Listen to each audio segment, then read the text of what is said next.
Um, you can dry it. You can powderize it and put it in capsules. You can make a tea out of it and make a fomentation. Do y'all know what fomentations are? Okay, we'll talk about fomentations. Pardon? You can do salves. Yes, salves. And what else? Oils. Yes, I know oils. They don't know oil when I go talking places. I have to translate for them. It's oil. I know what oil is. Yes, you can make oils out of it. Yes. And then, so you can do various things, teas and various things with the herb itself. But the problem with doing herbs like this is nettle leaf. Who knows what stinging nettle is? Yeah. Stinging your nettle? We call it stinging nettle, or at least I do.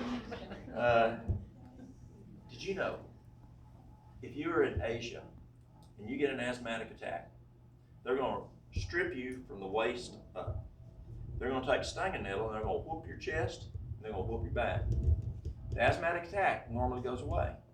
Now you're still on fire. It lets you up. So then they're going to, in South America, a lot of times they'll put clay on you.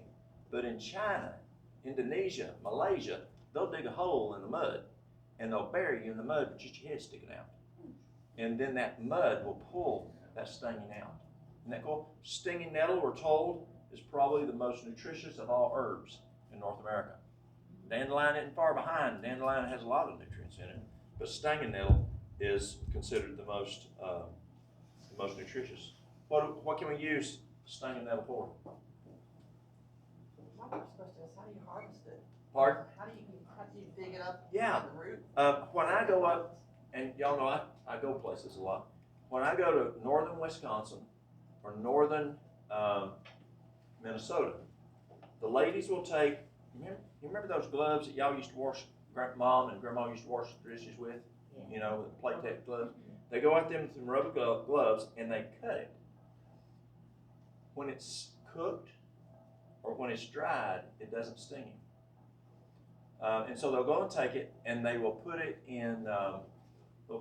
And they said they did this in Sweden. They said they do it there also. They have stinging nettle. And they will cook it and they'll put it in soups. They'll put it in stews. They will cook it like spinach.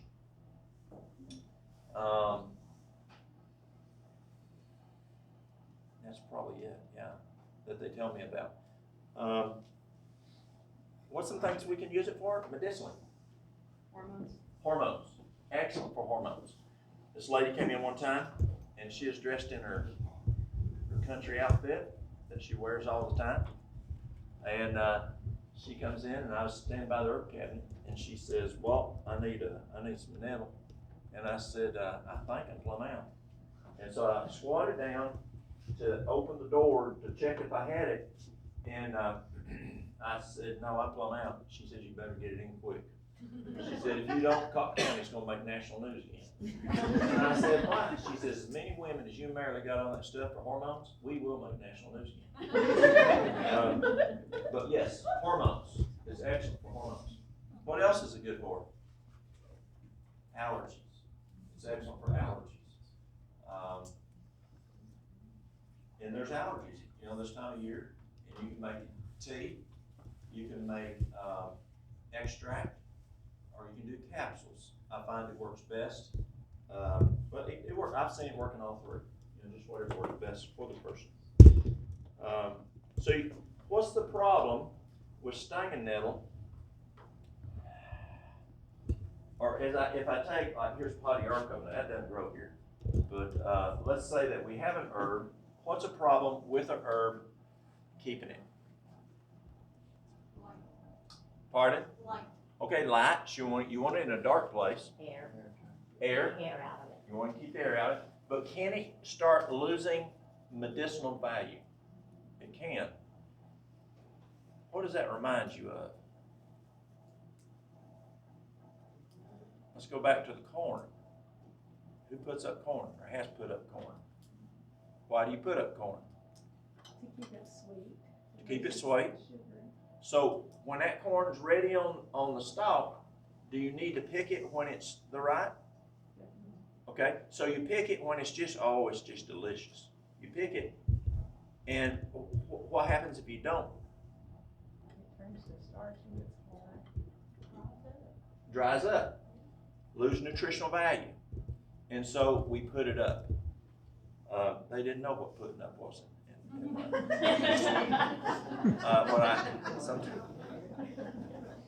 And I had to explain to them what putting up means. But we put it up, and now it's going to be good for several years. You freeze it or can it or whatever. I told them we can our corn in a jar here. They didn't know what I was talking about. Y'all know what I'm talking about, don't you? That's legal now. As long as you use taxes. So herbs are the same way. So we put up our food in order to have longevity. So in herbs, we can do the same way. There's two ways we can do it. We can take, and here's corn silk right here. And so we can take the corn silk and we can make an extract. And the way you make it, you can either make a tincture or you can make an extract. And tincture's with alcohol, and the extract is with vegetable glycerin. I like extracts better because I'm just not a big fan of alcohol. Because alcohol can it damage the body? It can. And so I prefer to stay away from alcohol. Tinctures do last longer. Tinctures will last an easy 3 years, maybe 4 years. What you say you put those up for? A tincture you put up with alcohol. Oh, yeah. And an extract you put up with vegetable glycerin. You take distilled water, vegetable glycerin, and you'll make a mixture of it. You take your, let's say you got your mason jar. Don't do what I did. First time I was making nettle extract. Well, I thought, well, I'll just fill that jar plumb full of nettle. But then I had to pour in my extract. My vegetable glycerin and water. So I ended up taking half of it out and making 2 of them. But you learn. And so what you do is you fill it about half full, and then you fill it on up, and you want it to be about 1 inch from the top of your liquid. And as the herb soaks up, just like when you're soaking beans, and all of a sudden the water's gone, you got to put more water. Well, it's going to soak up that vegetable glycerin and the distilled water, and then you want the liquid above it, and it works well. You shake it in the morning, you shake it in the evening. It takes 30 days to make a vegetable glycerin. If you put it in a crock pot that goes real low, you want it to be low. If it gets too warm, it can cook it. You don't want to cook it. And 3 days, the extract's done. And so it's pretty cool. So you can take and make an extract, and it's like putting up. And now this is good for 2 to 3 years. It's also real easy to put in your pocket when you go somewhere and you're having renal failure, and you can take 2 mLs 1 to 3 times a day, and you don't have to go and make a tea. So it's a whole lot easier to take an extract and do that. Plus you've got your shelf life now, and it's not going to have problems of going bad. But then there's another way that you can put it up, and that is, you know where the essential oils. Did I bring? I did. Here we go. Yeah. Here's frankincense, and I got some peppermint here somewhere. An essential oil. Has anybody ever used essential oils? Yeah, what kind? Frankincense. When in doubt, use frankincense. It's true. Yeah. Peppermint's great on a sunburn. Yeah, peppermint. Eucalyptus. Oregano. Oregano is my 44 Magnum or 45 Magnum. I mean, if I feel like I'm catching something, I'm on the fire department, and my biggest challenge is if I'm working a wreck on I-40 at night, and I woke up to some wreck on the interstate, and or I'm working a house fire, and sleep deprivation affects my immune system. And so in my turnouts, I have olive oregano. Now it's just it's a 1 to 3 ratio, 1 part olive oregano, 3 parts olive oil. So I can take it straight, and I'll do 10 drops. And then I'll swallow it, and it's stout, but I don't get sick. You gotta catch it in the incipient stage. You know what the incipient stage is? That's when the fire's just starting to start. And so when you feel feel something in here, you feel something in here, you feel like I'm catching something. Immediately take the olive oregano. And if it's 2 hours later, if it's still there, take it again. It's gonna be gone. Normally, very rare do I have to do it a second time. And knowing my body for many years, and then I finally started learning this stuff, I knew what my body would do at that point. And I knew I would be sick. You know what I'm talking about? You know you're catching something, you're gonna be sick. But I find if I use olive oregano, I'll knock it right out. Alimint's another great product that I use that works that way. But Alimint has to be refrigerated. Olive oregano does not. And so I can carry it around wherever. What other, yes? So what happens if you are already sick and you go ahead and do the oregano and let it work? You can, but it's very similar. Let's say if you're sick with the flu and you take Tamiflu. Tamiflu you want to take in the first 48 hours. It just doesn't work as well after 48 hours. And the essential oils and the herbs don't work as well, as effective, as fast. They're still beneficial, but you want to catch it in that incipient stage. It really makes a difference. It's kind of like sin. You can stop it at the very beginning, you have less problems, and so it's the same thing. How do you take that? What's that? How do you take the oregano oil? I mean, do you do it in a diffuser or do you drink it? The question is, how do you do the oregano oil? You can put it in your water, but I encourage you, if you're going to take it internally, Yeah. or even externally, except if you're using it for, say, fungus, in your nails. I use it 100%. Do you know it's easier to reverse type 2 diabetes than it is nail fungus? It is. Diabetes type 2 is easy to reverse. Nail fungus, that's a challenge. You're looking at 6 to 12 months. Now, we can see it go away, Yeah. but you better sit around and do it contiguously. Not continuously, but contiguous. That means you don't miss a day. And do that for 6 to 12 months. But how I do the oil of oregano is if I take it internally, or even if I put it on something, they didn't know what toe jam was over in Sweden. Y'all know what toe jam is, right? Well,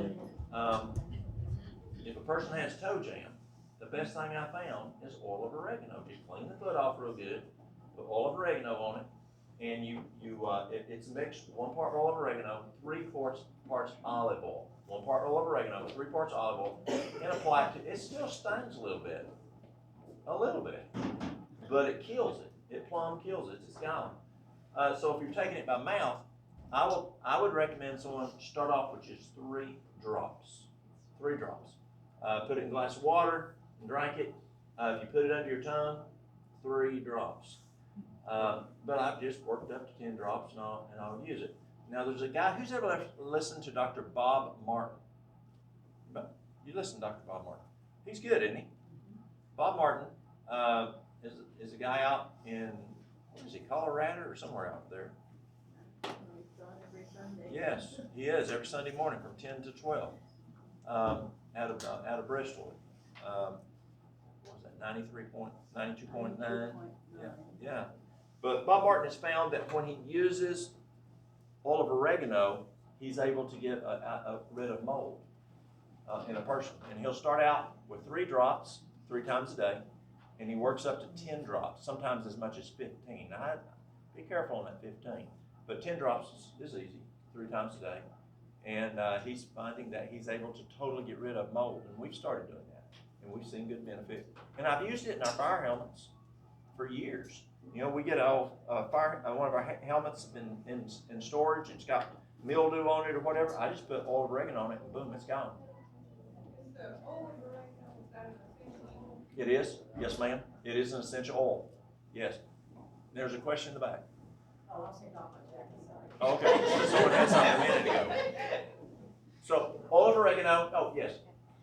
For the fungus stuff, would you put it directly on the fungus or you take it by? Yes, so for toenail fungus or nail fungus, there's 3 things.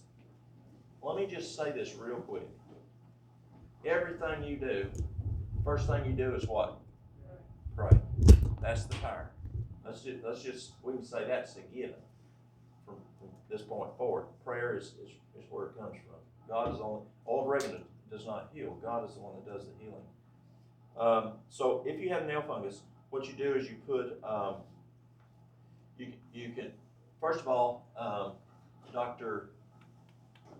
Harold Cherney, he was a surgeon, he was an emergency department physician, and he was also, years before that, he was a family practice. And Cherney found that his most successful way of getting rid of toenail fungus was taking probiotics. Well, I'm finishing another degree, and in one of my classes 2 years ago, we were studying in nutrition, and it talked about in digestion. Actually, we're studying digestion, and there are probiotics that are specifically will kill nail fungus. And by taking probiotics, exactly what Cherney said, we studied in school, will actually help to take out nail fungus, but it takes a while. And then what we'll do is we'll either put tea tree oil topically, or we'll put oil of oregano topically. Now, when you use an essential oil by itself and put it on the skin, it's called what? Neat. N-E-A-T. Neat. And then you put it on neat, and you put it up in there and you push it up underneath. Use a Q-tip or something, and do it a couple times a day, and that works quite well. Well, essential oils, I call them herbs on steroids. They are powerful, and I'm sure I've got Myrna, do you know where my peppermint essential oil is? Maybe it's in my pocket. Yeah. All right. Who's used peppermint? So, anybody tell me, if I took 1 drop of peppermint essential oil, how many cups of peppermint tea would it take to equal the same medicinal benefit? Pardon? 24, close. They used to think 24. Now they found 28. 28 cups of peppermint tea equals 1 drop of peppermint essential oil. This stuff's powerful. It really is. The way they make it, they can either distill it or they can press it. And it's just phenomenal. I had this lady come in from Greenville one time, back when we came here, and we went into work early one morning, and she come knocking at the door around 5 o'clock, and we knew her. One of her boys and my son, Walter, were in the rescue squad together, junior rescue squad at the time. And she's banging on the door, and I went to it, and I said, "What you need?" And she says, "I'm heading to Florida. Got something to keep me away?" And I said, she said, "I stayed up all night packing." I said, "What you need is go home." She's just a single mom, 2 boys. I said, and we went to church together, so I could talk a little, you know how you can talk to church members a little stronger? And I said, "You need to go home and put them boys back in bed. You need to go on back to bed. Don't kill them boys. We're driving to Florida." She says, "I am going to Florida. I have to go to Florida." I said, "No, you need to go home and take care of them kids." And she said, "No, I'm going. And do you have anything for me? I'm leaving." I said, "Okay." So I went and got her 16 ounce, no, I said 16 ounces, I don't think. No, this is less, well, it is 16 ounces.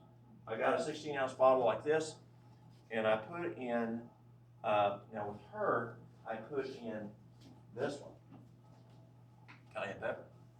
Ooh, Yeah, that would work good. I put in 18 drops of cayenne pepper. I shook it up good, and I gave her the bottle. I said, "Drink this on the way down, and do a bunch more." Too bad to go to sleep.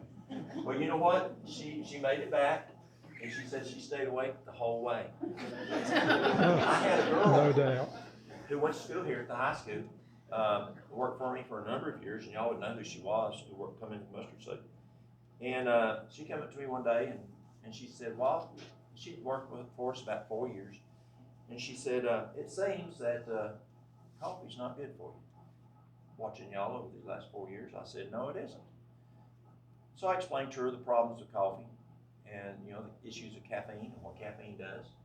Anybody ever live on a cattle farm? Okay, I was raised on a cattle farm. We did beef cattle. Oh, well, we started off dairy cattle and went beef cattle. You know what a hot stick is? Well, caffeine is like a hot stick to your nerves. It just stimulates your nerves, overstimulates your nerves. And there's other issues with coffee, but anyway, I said, get you a water container. Now you don't want to use, you do never put essential oil in a plastic bottle. It melts it, and now you're drinking plastic, and that's not good. And so you can either put it in a glass jar, like a mason jar, or you can put it in or a metal container, stainless steel container or something. And so that's what she did. She got her stainless steel container, and I said, put 2 drops in your container, and drink that on the way to school each morning. A week later, she comes to me and she says, Walt, I did that. She says, I have more energy with 2 drops of peppermint essential oil than I did drinking coffee. It's a whole lot healthier. Who knows what? Do you, anybody ever use eucalyptus essential oil? Has anybody ever used Vicks? That's eucalyptus? Okay, I got one for you. How many of y'all, your mother or your grandma made you swallow it? Who swallowed Vicks? One? Anybody else? Swallow it? Yes, swallow. My grandma, if we had a sore throat, she'd come up and I don't care, there was not a day in the year she did not have Vicks in her purse. All the time. And she would, if you had a sore throat, she'd say, boy, come here. And she'd take a big old glob of it out of her finger and stick it down in my throat. And she said, now swallow it slow. It works. It is not healthy, y'all. Do not do that. It has petroleum jelly. Right, gel, right? Now there's non-petroleum gel that you can make your own Vicks. But no, don't swallow petroleum stuff. But Vicks is something that a lot of us grew up with. Putting it on our chest, putting it in our nose, you know, on your mustache. What? A fever? It's great. Vapor? Yes. It's a great product. Mine used sugar and turpentine and castor oil. Amen. That's called spring cleaning.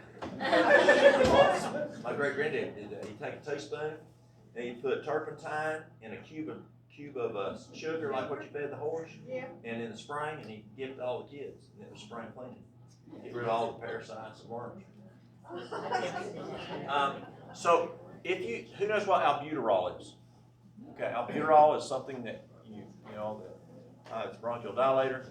And I had a friend, he was a surgeon. He had better outcome indicators than I did. He was the top surgeon in Philadelphia in his field. He was also a trauma physician there in Philadelphia that wasn't making enough money as a surgeon, I guess. And he worked trauma in the evenings. And this man had a huge home, 6-car garage. It wasn't Pintos. It was nice. And he changed to lifestyle health. And he told me, he said, Walt, I have something that works instead of albuterol. He says you take your nebulizer and fill it up to the line with saline, normal saline, and you put 4 drops of eucalyptus essential oil and nebulize that.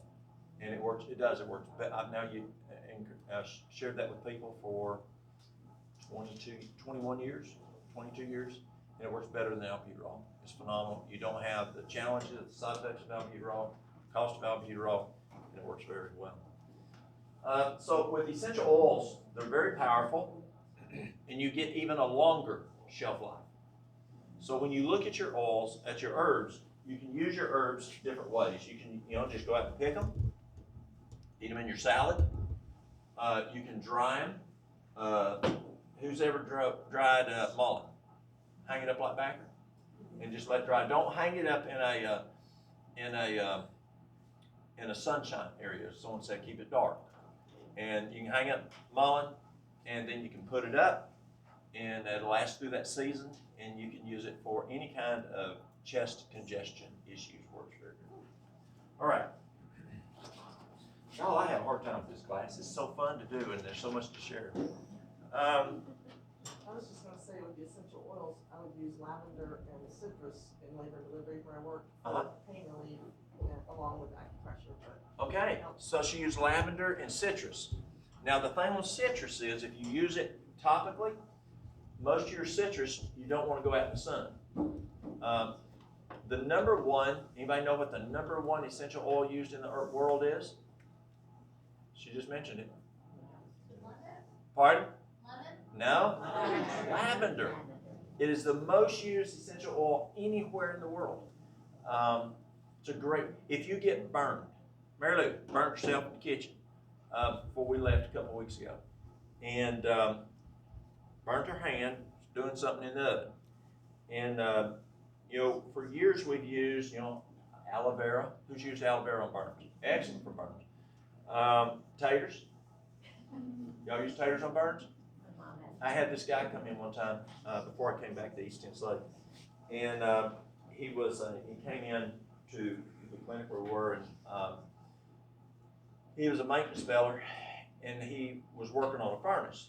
Well, he turned it was a 1,000-gallon above ground propane tank. And he went and turned the valve off, went into the room where the furnace was, and the light didn't work. And so he gets out his big lighter and leans down and he flicks it to look at the problem of the furnace. Well, the valve over on the propane tank didn't totally turn off, and there was an explosion. And so he came in, he was burnt from here up, and put him on an exam table, and literally he burnt everything. I mean, no eyebrows, no eyelashes, burnt hair off. His face was burnt, and then his face looked like a 1957 Chevy with flames on it. He had flame marks also embedded in his face. He was burnt pretty good. So the first thing I did is I took aloe vera, I don't think we brought any, aloe vera gel, and his face, I just kept pouring, it'd soak up, pour on, soak up. His face soaked up a whole quart of aloe vera gel very rapidly. And then my grandma taught me to use potatoes. Y'all know how to do it. Potato poultice? Real simple. Just take it. Oh, okay, good. Here's some aloe vera right here. You can put on. You can either make your own out of aloe vera, or here's some aloe vera. And you can take your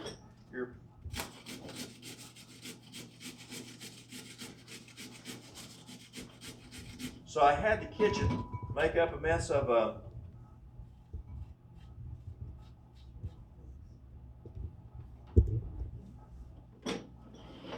taters. You can take skin, you can peel it, or you can leave skins on. And so we took the potato and put it on his face, except on his eyes. I cut slivers of aloe vera and stuck on each eye. And you can imagine how moist this is. And it wasn't long, it got hot. And so we take it off, and then aloe vera, back and forth. Potato, aloe vera, potato, aloe vera. We did that for 5 hours. And brought his wife in, taught her what to do, sent her home, had her continue doing it at home, and he had no scarring, period. Wow. No scarring at all. And we had a physician there that came in, and he was a surgeon. And he came over and he saw it, and he saw what we were doing, and later saw the man. He said, if I had used what I had that at the hospital for that burn, he said that man would have had scars, for my resources there. And God just gave us simple things that we can use.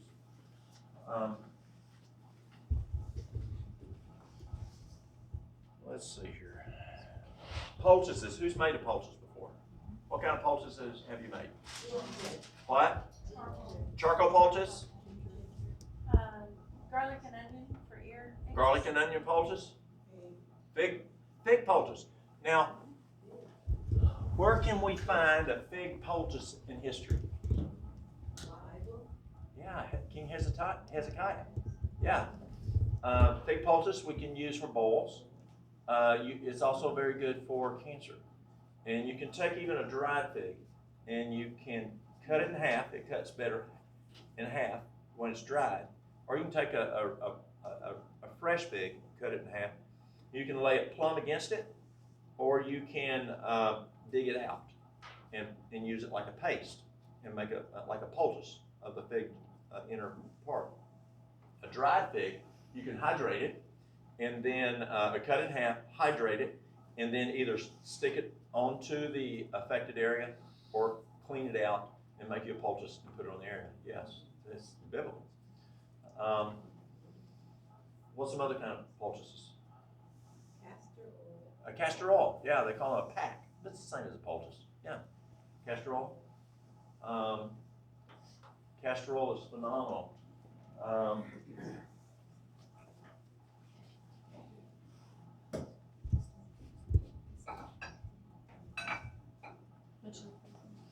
Here it is. Here's some castor oil. So there's different ways you can do a castor oil poultice or a pack. You can take wool flannel if you want to be highfalutin, or you can take just a white t-shirt. Now, why do you want a white t-shirt, not a blue or a red or green? Right, you don't want the dyes. And you can take the castor oil, warm it, and then you can do it several ways. You can either take and fold your material, say 4, 5, 6 times, and make a little pad, and you can then pour your warm castor oil on it, and then you apply it to your affected area. What's the thing you can use castor oil pack for? How about shingles? Excellent for shingles. Let's say a woman gets shingles across here, apply it to here. And different poultices do different things. Like a charcoal poultice pulls out. Well, a castor oil pack goes in. And so your goal is to get that castor oil into the area. And so it will go into the skin transdermally, like a nicotine patch or a nitro patch. And you put it here, and it will go in, and then it'll dry up. And you pour in more. And you can keep using the same pad many, many times because it's not drawing out and contaminating it like charcoal would be. And so you can keep using it. That's one way you can do it. Or you can take it and put the castor oil in a pot, just plumb dab your material down in the pot, squeeze it out, and apply it to the affected area. But put saran wrap over top because it can stain clothing. And it works quite well. Pardon? Does it help with the pain? It can help with pain. It can. That's a pain. For the shingles. Yes. Remind me, I'll come back to shingles. And so a lot of people will put castor oil packs on 12 hours at a time. I don't like doing that. I like 10 or 11 hours. Take it off, let it air out, and breathe for an hour or two.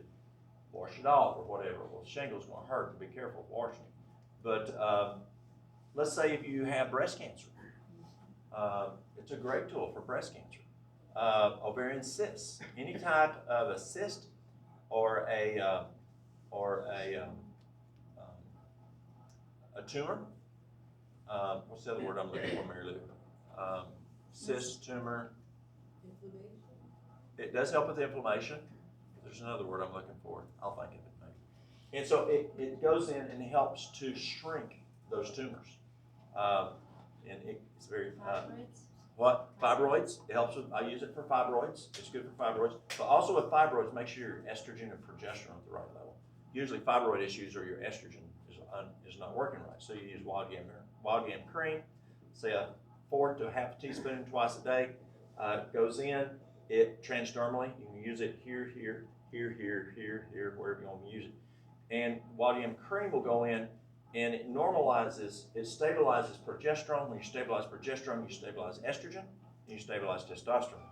And it's excellent for hormones stabilization, but in this situation with fibroids, you've got to stabilize hormones. And that's the best way I know to stabilize hormones. Along with nettle tea is also good. You can also use flaxseed 2 tablespoons twice a day, grind, eat within 15 minutes because it oxidizes really fast. But castor oil works good for that. Shingles. 800 milligrams 3 times a day of olive leaf extract. It's antiviral, kills the virus. And then what exacerbates shingles really bad? Stress. Stress usually flares up shingles. And so I use B-complex 100, 1 each meal, and it works very well for helping with the stress. So when a person comes with shingles, we'll do the olive leaf extract, 800 milligrams 3 times a day, as an antiviral to kill the virus, to manage the stress, the B-complex, and then we use the castor oil. We used to use charcoal poultice, and then one of our customers came in and said, well, I can't use charcoal poultice, and I forgot what the reason was, and she tried a castor oil pack, and she said it worked really good, so I started testing it. She was right. It works a whole lot better than castor oil in that case. And so ever since, so I'd say probably, I don't know, 15 years we've been using now castor oil for shingles, and it works much better. But castor oil is a good tool. So that's another type of one. Has anybody ever done a cabbage poultice? Okay, this is really important. This is worth highlighting and underlining. What color is this? Do not use the red one. I had this fella, he came in from England, from London, and he had extremely bad external hemorrhoids. They couldn't fix him over in London. He flew over to our clinic in Virginia, and one night at 9 o'clock, staff weren't around. I was still doing some work at work, and he said, he came to the office and he said, can you get me my what's this called? My cabbage poultice. I said, sure. Well, we did other things, but this was one of the treatments we used. And I said, sure. So I went up to the kitchen to get the cabbage, to make a cabbage poultice, and there was only a red one. I said, okay. I didn't want to drive into town. And so I said, okay, I'll make one. So I beat it up, and you beat it till it bleeds. And so you can take something like, like a rolling pin or something, and bang on it, a hammer or whatever you want to use to bang on it, and it will bleed, is what we call it. You get the cabbage juice start coming out of it.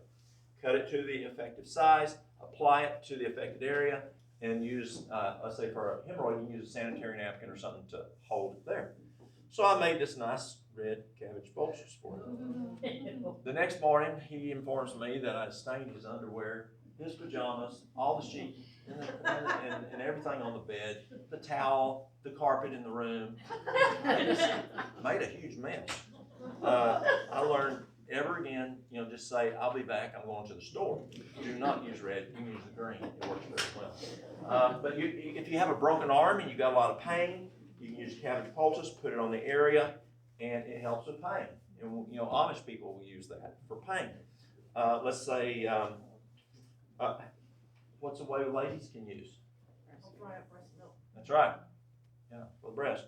What else have you? Oh, a wound. Let's say if you have a really nasty wound. I should have brought you some pictures of wounds tonight. That would have been interesting. But usually I use a charcoal poultice, but let's say you don't have a charcoal poultice.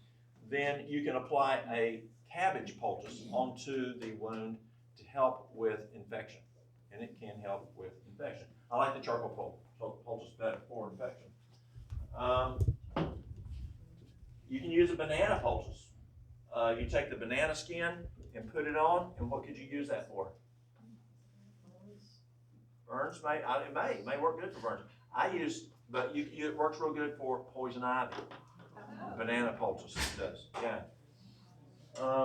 So there's different ways you can make poultices. Or let's say that someone has cancer. Mary Lou had breast cancer, and y'all remember, and so we did different teas. We did mullein tea. What's the problem with mullein tea? Poultice. It itches really bad. That was probably your least favorite poultice. Yeah, poke's good. Who's used poke? Poke's a good one. You take poke, and you take a piece of poke about the size of your thumb, and you take a quart of water, bring it to a boil, put your piece of poke in there, and boil it for 20 minutes. Pardon? Poke is a plant that grows here. Pokeweed. We get poke salad from. Someone show that lady poke.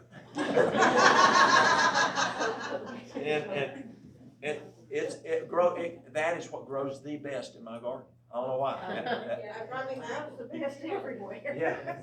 Yeah. And so you take a piece of poke about the size of your thumb, a good sized piece, about the man's thumb, and so you boil it for 20 minutes. You take that water and throw it away because it's poisonous. Yes. You take another quart of water, put it in there, and boil it for 20 minutes. Throw that water away because it's poisonous. The third quart of water you put in there and you boil, you can drink that. That's perfectly safe to drink as a tea. It's anti-cancer. It's a blood purifier. It's a tremendous product for cancer. Then you take that piece of poke and you take it and you grate it, and then you can take it and put it in your hand. Now I like using, who knows what psyllium is? Take psyllium powder, not whole, but psyllium powder, it works better. And you take the psyllium powder and you put a little bit in there. If it's a little too dry, you pour a little poke tea in it, and you make like a little hamburger patty, and then you apply it to the affected area. If it's breast cancer and you only have cancer on one breast, you do it symmetrical. You put it on both breasts. So whatever you're doing, whether you're putting frankincense, lavender on both breasts, which is a very good tool. Dr. George Fletches in North Carolina found that lavender essential oil had the same chemical structure as chemotherapy, and he found that in NIH. And so you can use that. Let's say you're making you're doing Padiarco. Padiarco is the first tea I like using for cancer. It's very powerful. It's like Pac-Man. It loves eating cancer cells. It's also very good for men for prostate. Padiarco and black seed oil. Black seed oil, and 1 teaspoon twice a day of black seed oil. Some people like it cold, some people like it hot. Room temperature. But that's what we use for prostate. So let's say that we're making a Padiarco tea. I'll take a quart of water, bring it to a boil, put 1/4 of a cup and of the Padiarco, and make it what's called a decoction. There's infusions and there is decoctions. Now what's the difference? It's like men and women. Y'all, we're different. And women, you got to be a little more careful with, right? Y'all are a little more dainty, and we should treat you with more care, right? Yes. Right, except over in Sweden. Them poor ladies, they would not let a man open a door for them, but they wanted to open the door for you. I mean, they're just plumb got it messed up. Women, I mean, let us take care of y'all, you know? So herbs so an infusion, you bring the water to a boil, plumb turn it off, put your herb in there and let it sit at least 30 minutes and you can go to overnight. That's for dainty parts of the plant, like ladies are dainty. The leaves, the stems, the flowers. Now, decoctions. That's like us fellas, we're a little more rough. And so that's for harder things like the bark that Mary Lou is showing going around, or root like burdock root that we use for cancer, or hard berries like hawthorn berries. They're very hard. And so you make something called a decoction. And that's where you take the water, bring it to a boil, turn it down to simmer, and just let it simmer for about 20 minutes with your herb in it. And it has to be a little hotter to be able to get the phytochemicals out of the plant material when it's a harder product, like barks, roots, and hard berries. So let's say that we make a Padiarco. And so with Padiarco, it's a bark, so we're making an infusion or a decoction? Decoction. So we make the tea for a person to drink that has the cancer, And then we'll take the herb that's left, material, the plant material left, and then we can make a little hamburger patty, and we can use what to put in it to make it stick together like a hamburger patty? Psyllium powder, and then you can apply that Padiarco poultice to the person. And so any herb that you make as a tea, you can take that plant material and make a poultice for whatever specific need that you have. And it works quite well. Spell that for us. Pardon? Padiarco, spell that. P-A-U, I can spell that. Now, I can't spell a lot of stuff, y'all. I took phonics in school, so I spell the way I talk. Do you know, this is embarrassing, when we use our head, we what? Starts with a T. Okay? How do you think I spelled that till I was a junior in high school?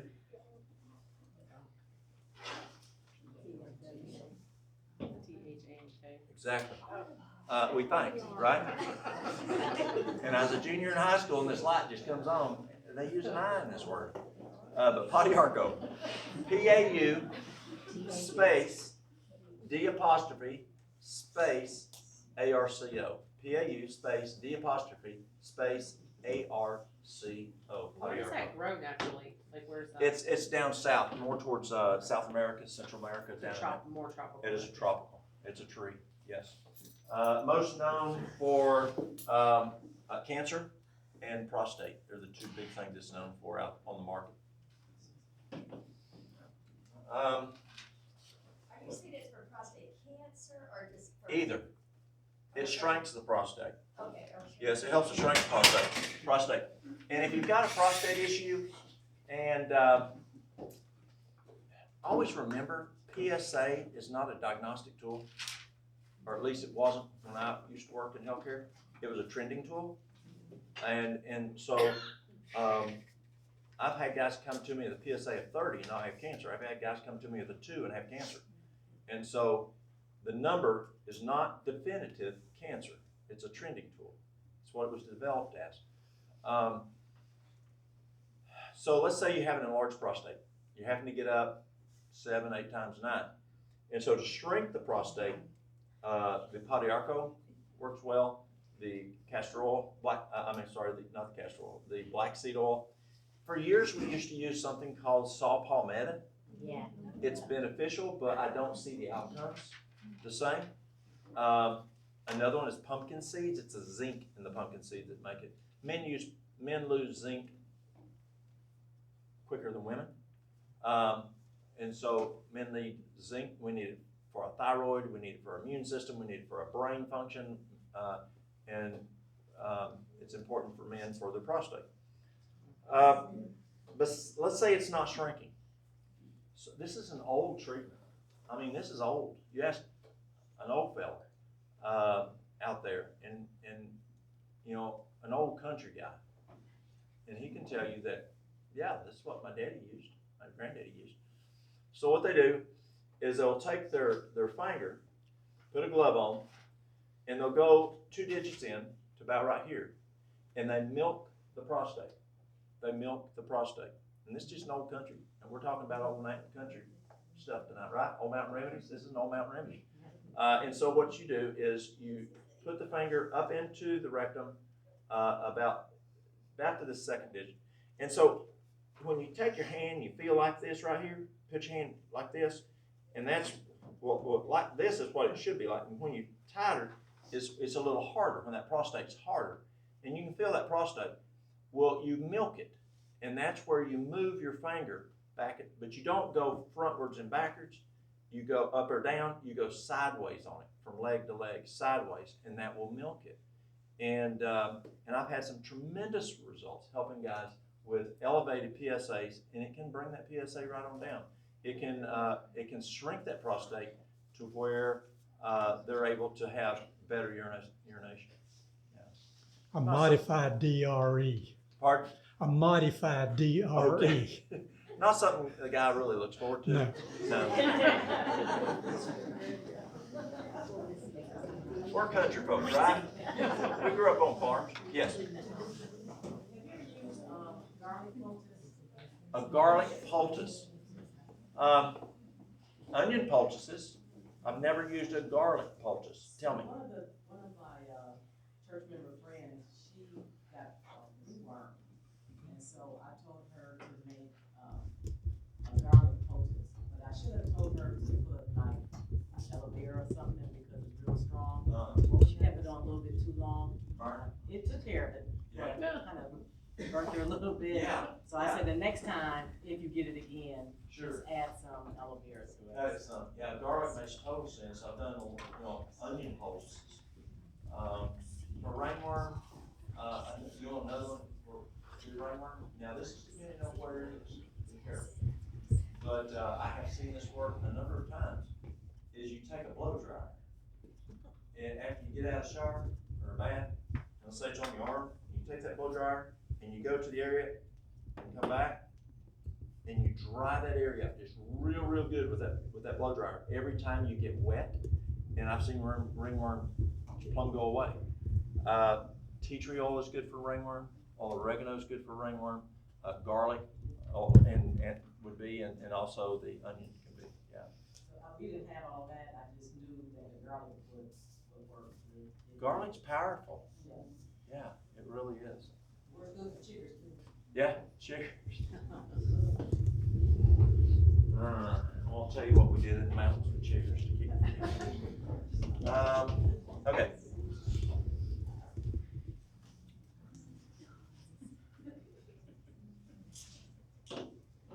This is hawthorn berries. Hawthorn berry is for what? Pardon? Yeah, it works like 3 different types of blood pressure. How many of y'all remember Dr. James Schindler? Remember James Schindler? He used to be at White Pine. Remember Schindler? He then went to Morristown. Now he quit his practice in Morristown. He's now starting to practice over in Oak Ridge. Schindler, when a patient would come to him with hypertension, he'd use hawthorn berry. And he wasn't in natural stuff really that much, but he knew that it was a whole lot better than using pharmaceutical. So hawthorn berry is the best herb for the heart. Thank you. It works very good for the heart. People use it for arrhythmias. They use it for myocarditis. They'll use it for congestive heart failure. Anything to strengthen that heart muscle. Mary Lou, 2.5 years ago, she started having some challenges, and at first, I could hear her. She had fine crackles and wheezing at night, and so we had a chest X-ray done, and they said that she had COPD, chronic obstructive pulmonary disease, which there used to be 3 things in that. Asthma used to be in there. It's no longer in there. It left about 5 years, 6 years ago. But it's either going to be emphysema or chronic bronchitis. And they said it's probably emphysema. Her father smoked a lot when she grew up. And so we started addressing lung issues. And how could we address lung issues? Mullein, yeah, we started doing mullein. Didn't get better, got worse. And finally, a little over 2 years ago, we went to one of the local docs here, and I said, we need to figure out what this is. And it's getting significantly worse. She's having problems climbing stairs, significant shortness of breath, energy. And so he looked at pulled up the X-ray I told him about, and he goes, yeah, probably COPD. Sent her off. Called me later, and he said, well, bring her back down here. He says, I think we're dealing with something else. So I went down there and did some testing and find out she's in congestive heart failure. We went down to UAB. Actually, we did the heart cath here. Went in at Knoxville. They went in and they said, they thought it was just going to be a simple stent issue, and they came back out and said, we wished it was a stent. And they said, have you ever taken this drug? And she says, yes, 44 years ago.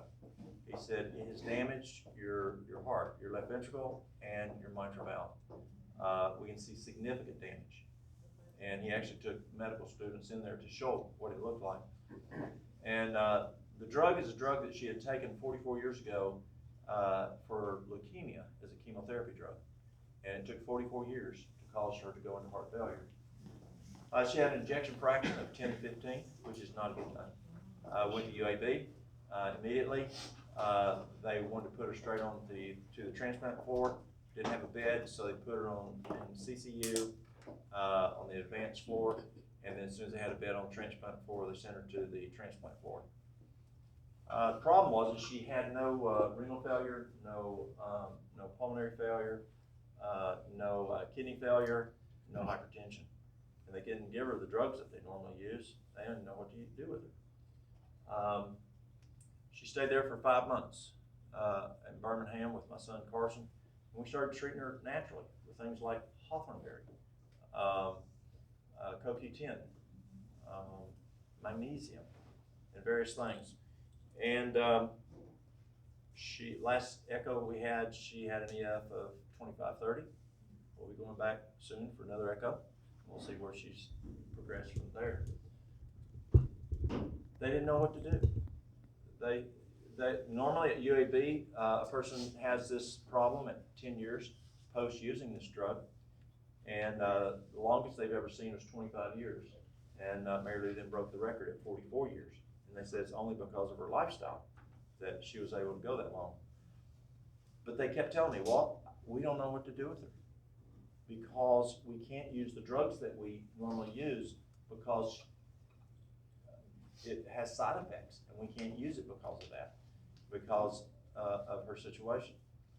And so we just went natural. For the congestion in the lungs, we used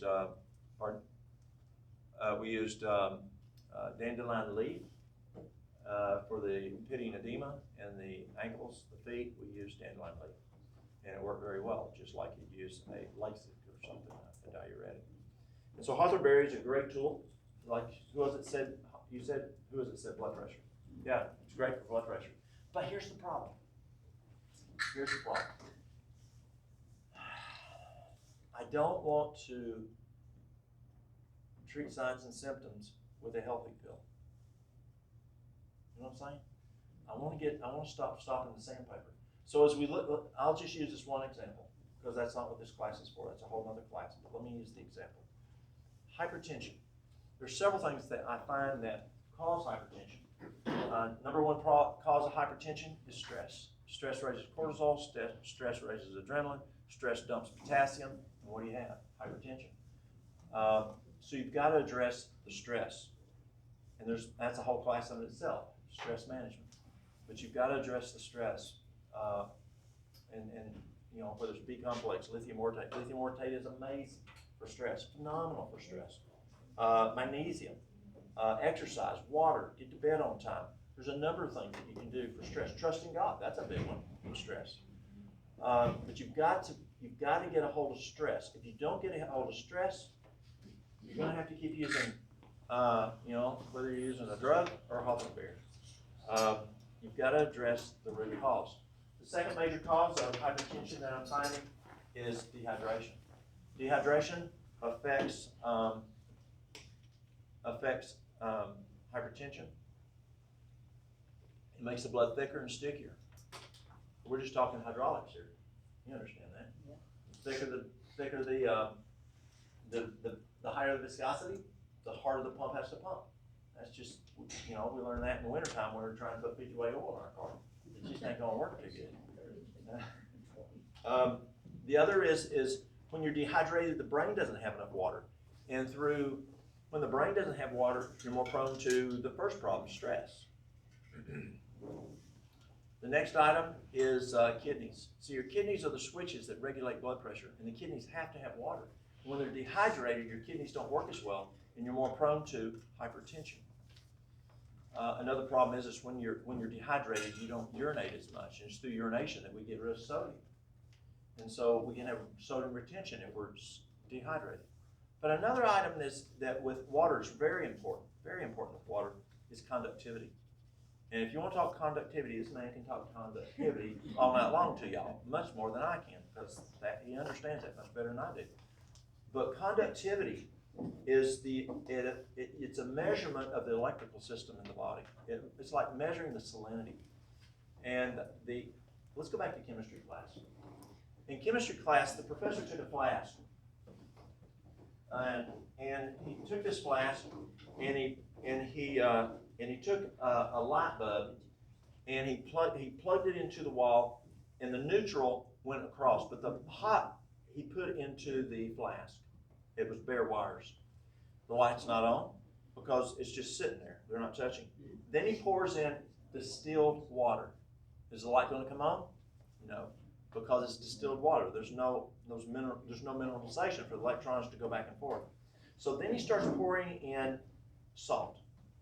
Salinity starts coming up. The more salt's there, the more mineralization, the brighter the bulb gets. And then he stops, and then he went and took the distilled water and started pouring that back into the flask. And what happened? Selenium, what? Salinity, thank you, not selenium. Salinity went down, and so the light got dimmer. The same thing's true in our bodies. The higher the conductivity, the more prone we are to hypertension and other cardiac issues. That just means the current is too hot. The professor who taught us this, he said, if you take a blow dryer and you plug it into the wall here, is it going to work fine? But what if you try plugging it into your 12-volt battery in your car? Is it going to work good? No, it's not enough current.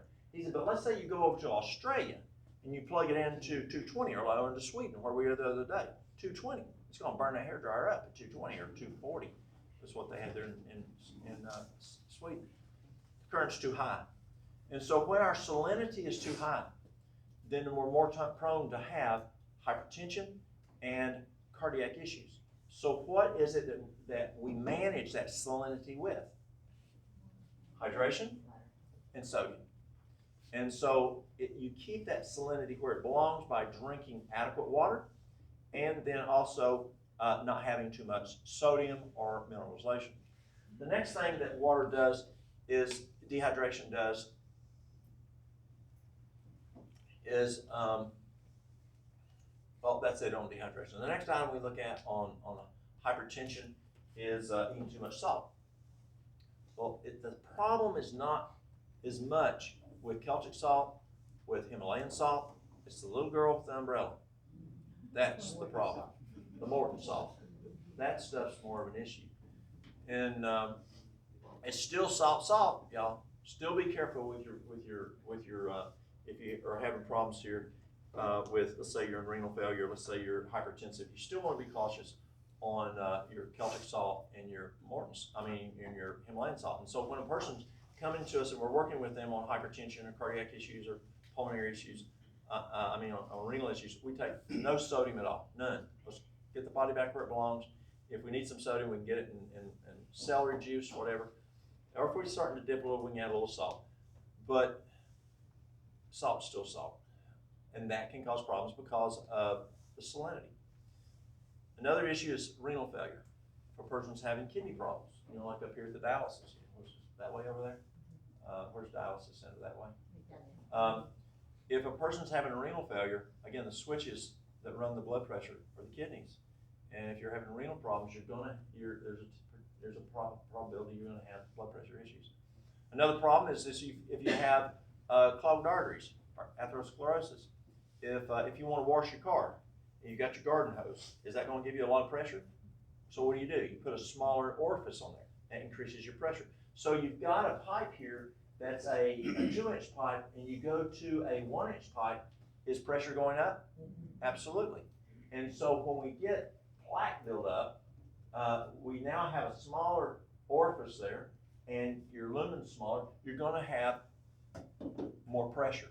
That's just hydraulics. The next one is if you have you've got let's say you have you're out pumping water out of the pond, and you got one of those bilge pumps, and you go, and your water's going. Have you ever seen a pump do that? You've seen that, not just when we get cut and we got an arterial bleed, but and so when the pump, if it's a flexible pipe and it goes, versus a rigid pipe. If it's rigid, your internal pressure is going to be higher, right? Yeah, versus a pipe flexes. Well, our vessels flex, but if we have hardening of the arteries, they become rigid, and so our internal pressure goes up. And so arterial sclerosis, hardening of the arteries. And then if there's a cardiac issue, that can also cause hypertension, and you've got to address that. So if you're looking at hypertension, don't just mask with Hawthorne berry. Don't just manage with a blood pressure med. Find out which one of those items is going on. Remove those items, and you resolve your hypertension.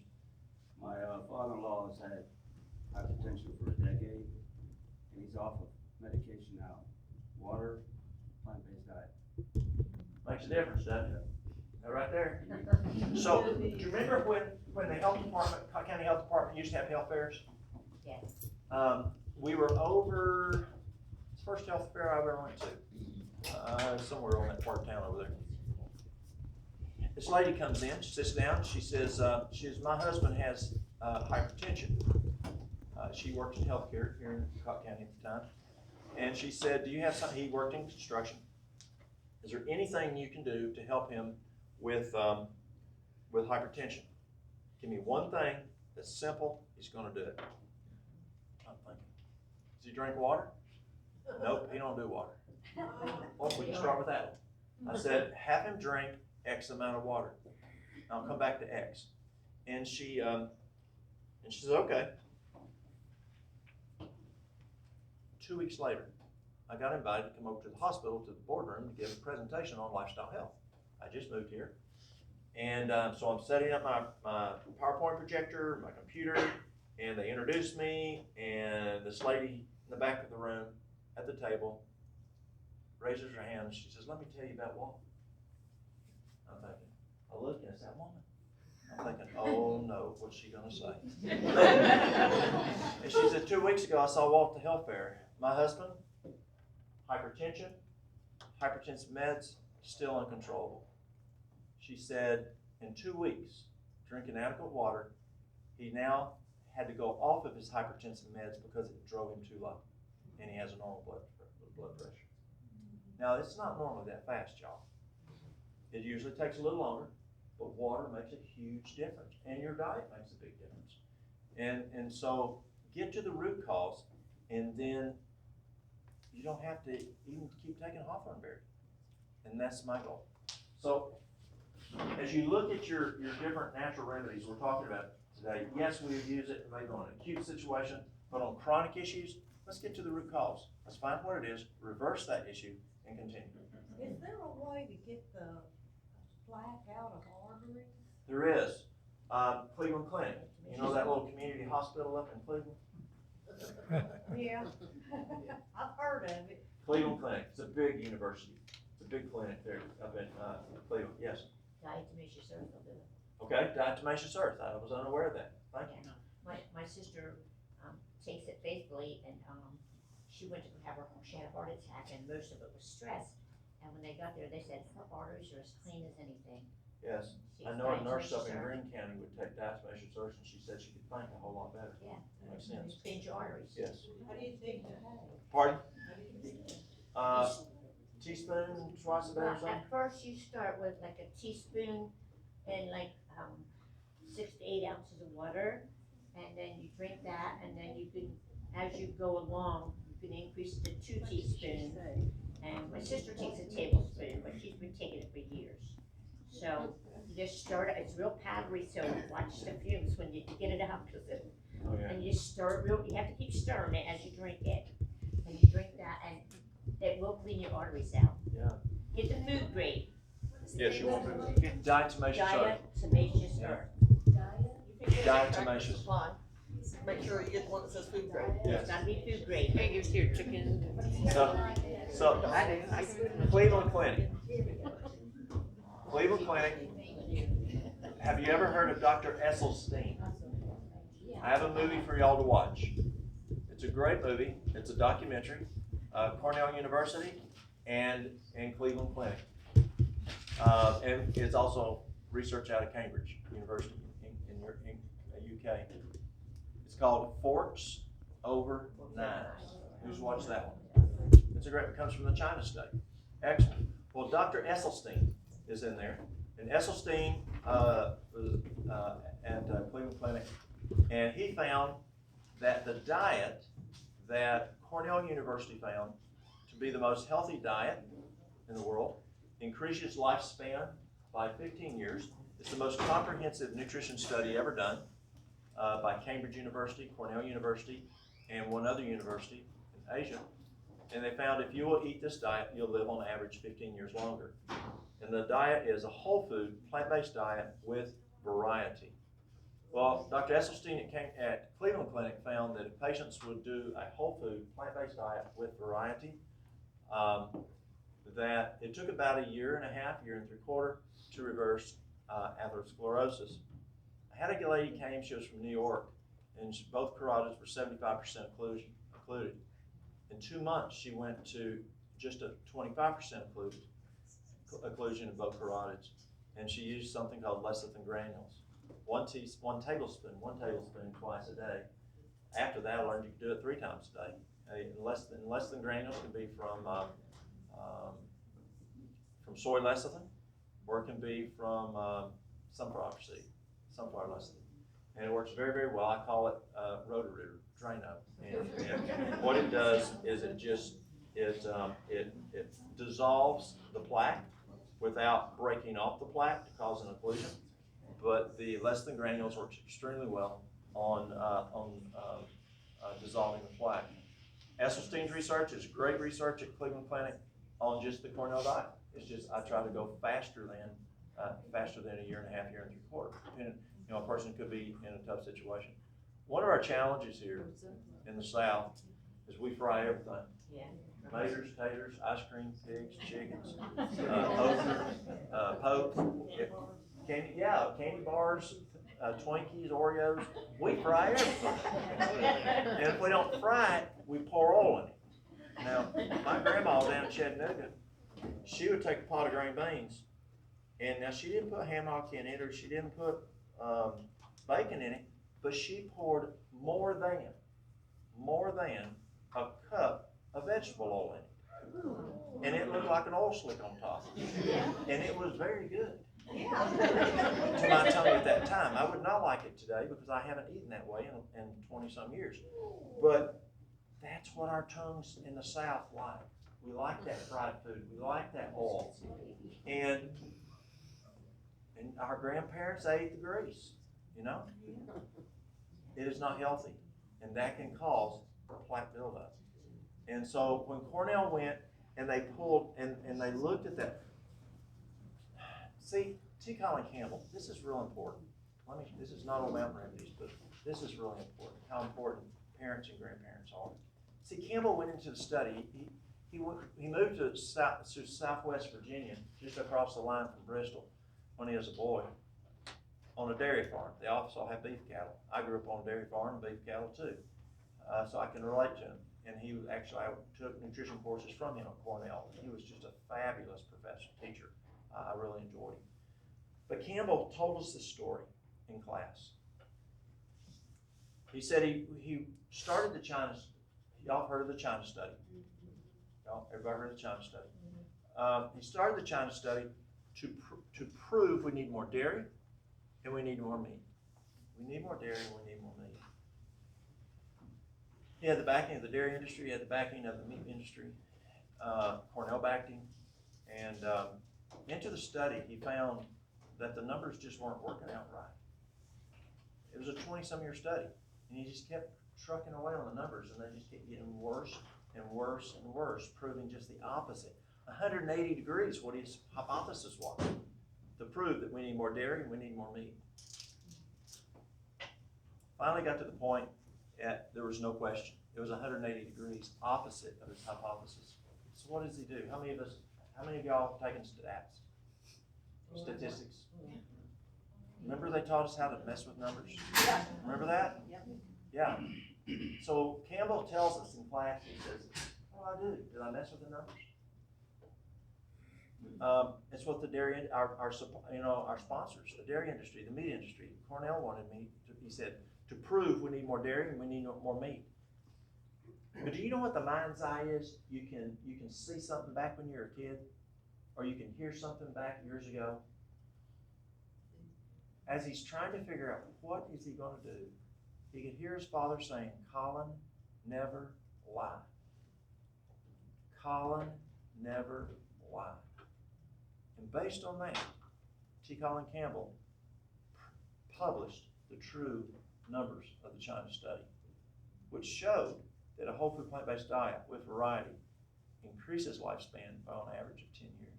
Out of that study, we found that dairy is the most, and this is from the course Diseases of Affluence, dairy is the most significant chemical carcinogen ever discovered. That blew me away coming off a dairy farm. Dairy is the most significant chemical carcinogen ever discovered. Also, they learned in this study that dairy increases the risk, and I've learned this from a professor from Loma Linda Medical School years ago. He told me that the number one cause of type 1 diabetes was dairy. I didn't want to hear it. I didn't want to believe it.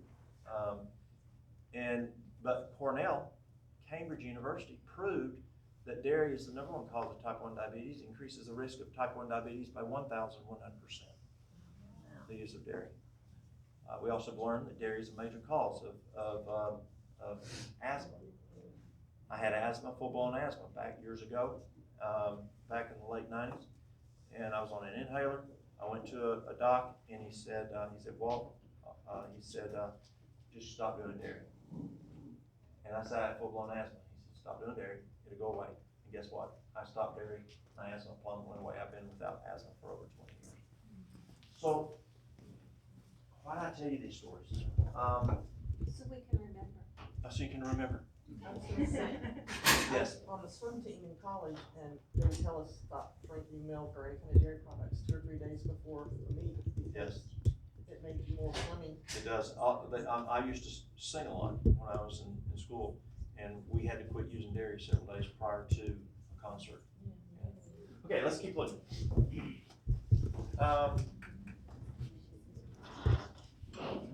I know how I got off on that. It was Hawthornberry.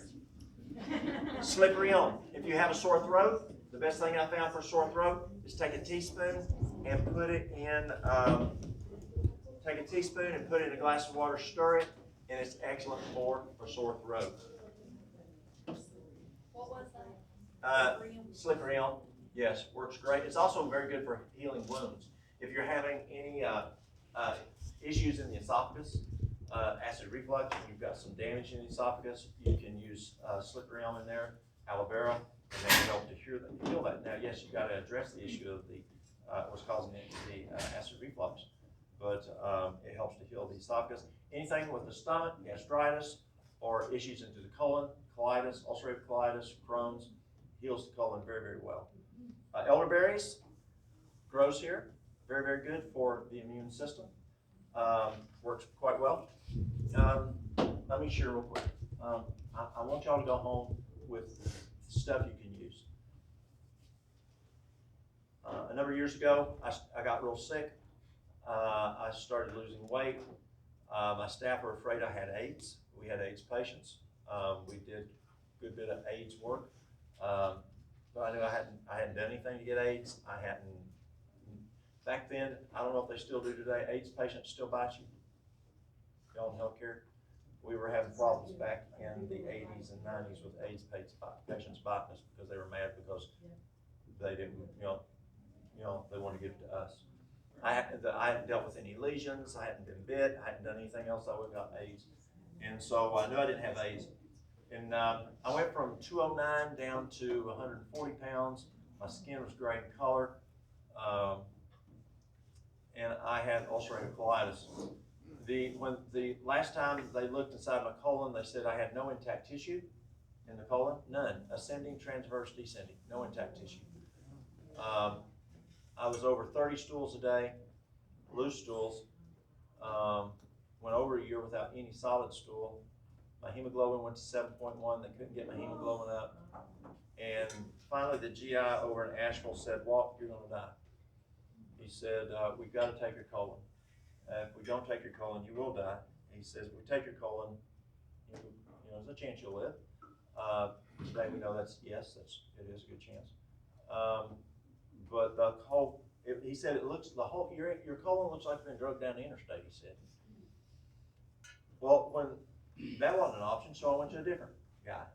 And in 6 months, my colon was totally healed. And it's because I used things like slippery elm, marshmallow root, aloe vera, and various herbs that this doctor, who went to Loma Linda Medical School, but he did natural medicine, and it healed up in just 6 months. That got my attention. And then I started exploring. What are these people doing like this doctor's doing?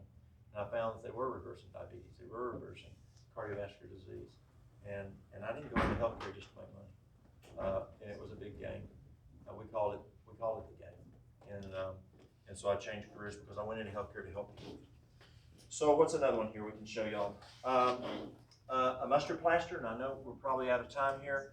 A mustard plaster is a real simple one. You take 1 part mustard, 3 parts of spelt flour, just flour, bread flour. Use whole wheat flour. It works better. So it's a 1 to 3, 1 part mustard, 3 parts whole wheat flour. Mix it good, put water in it. You want the consistency of about biscuit dough, and you'll put it on a piece of saran wrap. And let's say the person has lung issues, and so you want it big enough to cover the lungs, like pneumonia or something. And you put it on there, and you smash it down to about 1/8 of an inch. Roll it out, pull the plastic back, put it onto the chest. Mustard, we don't know the heating units on mustard, the HUs, and so you have to be cautious. Anywhere between 10 and 15 minutes.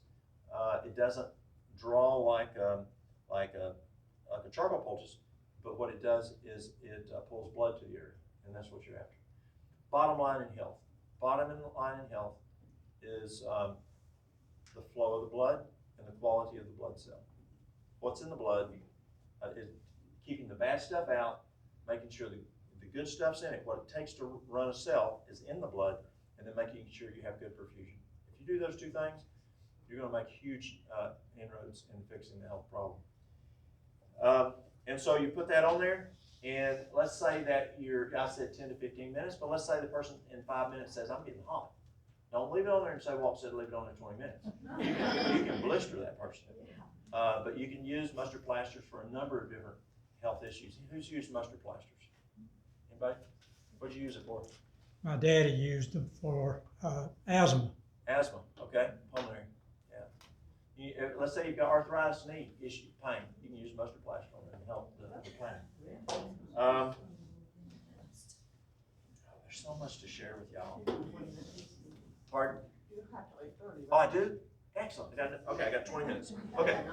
Who's ever used pine sap? This is a nicely looking bottle. Who's ever used pine sap? Okay, we got one. What did you use pine sap for? For a cat. Yeah, it's great for a cut. Yeah. I reached into my bag when I was over in Sweden, and I cut my thumb, and my thumb hurt the whole time. If I had some pine sap to put on it, it would have stopped it, and it wouldn't have hurt. It's amazing stuff.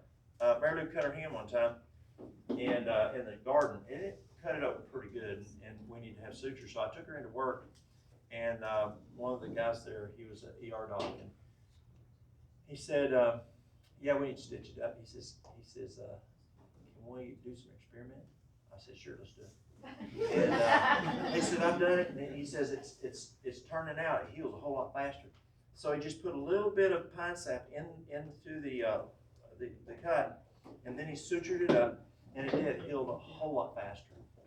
Pathogens will not grow inside of if you have pine sap, but you cannot use pine sap for a puncture wound unless you can fully irrigate out that puncture wound. Let's say a cat bite, dog bite, stepping on a nail. Don't put pine sap on the top of it because it's going to heal it so fast, and then you'll tunnel back out with the infection. And so, don't use pine sap on that. But it's amazing what it does for wound care. It heals the tissue much, much faster. Pathogens will not grow.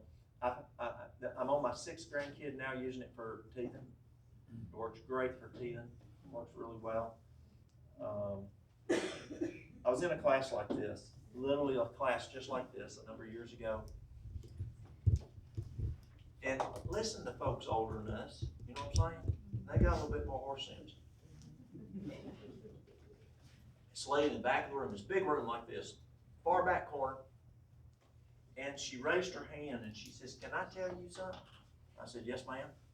She says, "When I was a little girl back in 1918, Wow.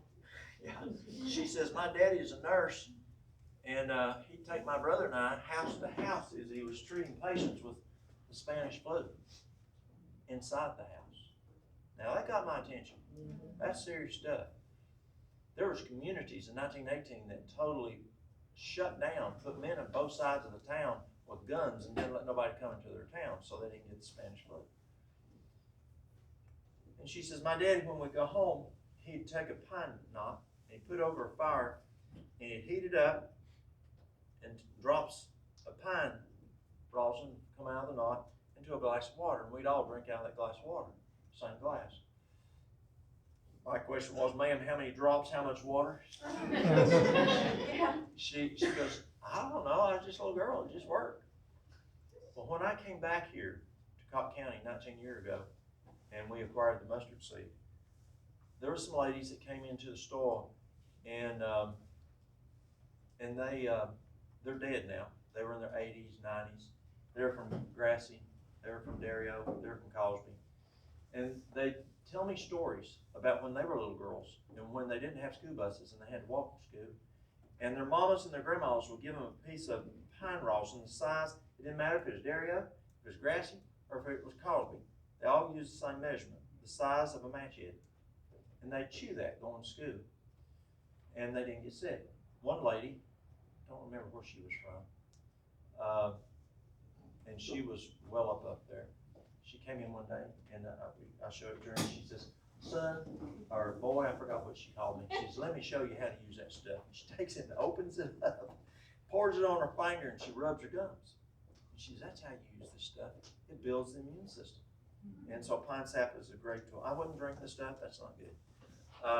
But you can just bark a pine tree. I have a question. I have all these little cuts on my fingers that I get in the wintertime a lot. That would help this? You could, yes. The best thing I have found for that, Ashley makes a salve that we carry, my daughter, and it's got comfrey, it's got plantain, and it's got pine sap, and it's a great little salve, and it heals those right up. But yes, I have used pine sap on those before, but comfrey and plantain is great products also to help to heal those type of cuts.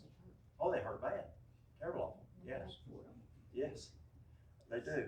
So if I was lost in the wilderness, I could just take the pine sap right from the tree and put it on a cut or something? Or even at your house, yeah. Or if you got a grandkid or great grandkid or whatever out there that's cutting teeth, my kids, they use this. Yeah, it's great for cutting teeth. But yes, just put it in the wound and it works well. What's the difference between turpentine and pine sap? Oh boy, turpentine. Someone told me a couple years ago, they said, oh, you can't use turpentine, it'll kill you. I said, if it'll kill you, I've been dead many times. I mean, we didn't wear shoes growing up, you know, on the mountain. I mean, you wore shoes when you went to church, you went to school, or whatever, and went to big stores like going down to Chattanooga. But I grew up on the plateau. But we wore it barefoot everywhere, and you go around a corner and stub your toe on your bicycle, and you put turpentine on it, or skint your knees and put turpentine. It's more processed. You're probably better versed in it than I am. Distilled. It's distilled, okay, Turpentine is distilled pine sap. okay. The pine sap is just, it's from the tree. So the turpentine, I want to say this, when Yes. you use it, if you use it, 100% pure gum spirits turpentine, only turpentine. can you explain that? Because people have that question. Can they just go down to the paint store and use that stuff? There's additives in the other, in those paint thinners, there's additives that will kill you. That's right. Bentonite and other things you don't want to put in your body, but you can't overdose on turpentine. But when you get used to it, no more than 2 spoons a day, I give it to my kids. And we don't do it a lot, but white sugar, turpentine, and organic castor oil goes a long way. Followed with buttermilk. Again, how many of us grew up in these mountains? Any of y'all grow up in these mountains? That's what our kinfolk used. My great granddaddy, my kinfolk used that, yeah. And, yeah. a lot But of- just, I'm sorry, well, just 100% pure gum spirits, nothing but turpentine, only distilled pine sap. Yes. It's great on cuts, works very well on that. Let's go to Golden Seal. Maybe y'all use Golden Seal. Golden Seal is a great product. You have to be careful with Golden Seal. Golden Seal loses its efficacy. It's an antibiotic, antibacterial, just like elderberry. Both of those, unlike garlic, about 2 weeks you start dropping in the potency of it being effective against antibacterial and antiviral. So what you do is you pulse it. Is you use it for 2 weeks, stop for 2 weeks. Use it for 2 weeks, stop 2 weeks. And you can keep it up. It's like you don't take vancomycin every day. You don't take Cipro every day. You'll lose effectiveness. And so Golden Seal is the same way. It's a tremendous tool. The problem with Golden Seal also is that long-term use, even pulsing at 6 months, say, you can have some depression issues. So monitor for that. I've seen it as short as a month and a half. So watch it if you're using it PO by mouth. I use it a lot on wounds. It's an excellent wound product. I use 1 part Golden Seal, 1 part frankincense, 1 part myrrh. I'll use 1 part pine sap or 1 part propolis, and about 1.5 to 2 parts of aloe vera gel. I want the consistency of pancake batter because I want to paint the wound. I don't want to, remember using betadine brown sugar years ago? I don't want that consistency. I want to just, because I want to use hydrotherapy. And so I want to use vasodilation, vasoconstriction, vasodilation, vasoconstriction by using the warm water, the cool water. Don't go over 100 degrees. I know textbooks 102, but don't go that hot. Go to 100 degrees, 70 degrees on the cool. And so what you're having with the hydrotherapy is you're having that vasodilation, soaking more blood, bringing more blood to the area, vasoconstriction, squeezing it out. You do that 3 minutes, 1 minute, 3 minutes, 1 minute, 7 times. We used to do that years ago. They quit paying us in around 1992 in therapy, doing PT, doing hydrotherapy. And but years ago, nurses and doctors were trained in hydrotherapy. You still use it in animals. If you went to Lexington and you were secretariat, they'd use it on your leg. If you're a Roger Staubach in sports medicine, they'd still be using it on you. It's just intermediaries, the insurance companies quit paying us, and we quit doing it. But hydrotherapy is very, very effective for improving wound, increasing nutrition, blood to the wound. Also, nutrition is huge. Any of us that have done wound care, you've got to have good nutrition to heal that wound. And yes, you look at the labs, but the best nutrition I have found for wound care is juicing the person. See, when you juice, when you eat a meal, it takes as much, nutritionists tell it takes as much vital force to digest a meal as it does to go to the gym and work out. An average meal takes 2.5 hours to 5 hours to digest the meal. When you juice, it's in the blood within 15 to 20 minutes. It's like Hyperal, TPN, Total Parental Nutrition. It's phenomenal. But you don't want to drink the juice. Why don't you want to drink the juice? Yes, you miss 1/3 of your digestion.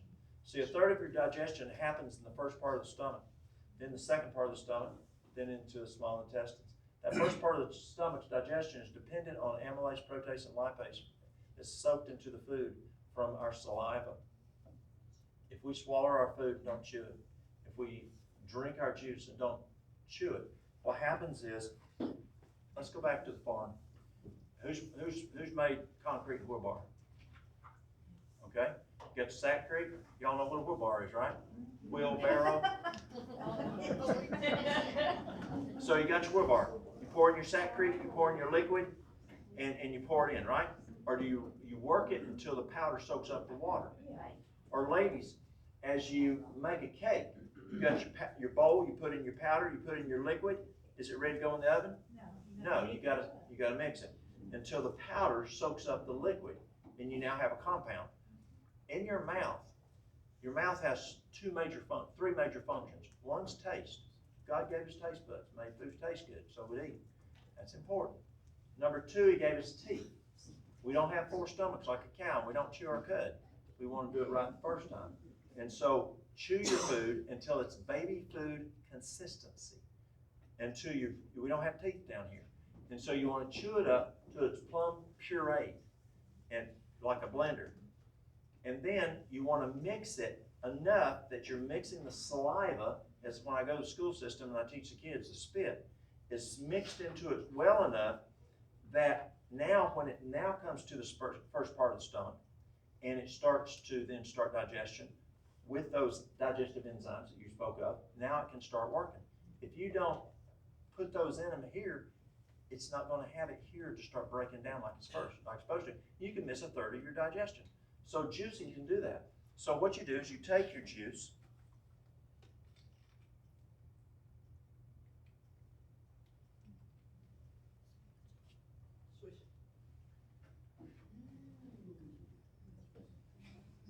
the chewing aspect squirts more saliva into the mouth. Swishing can help mix it.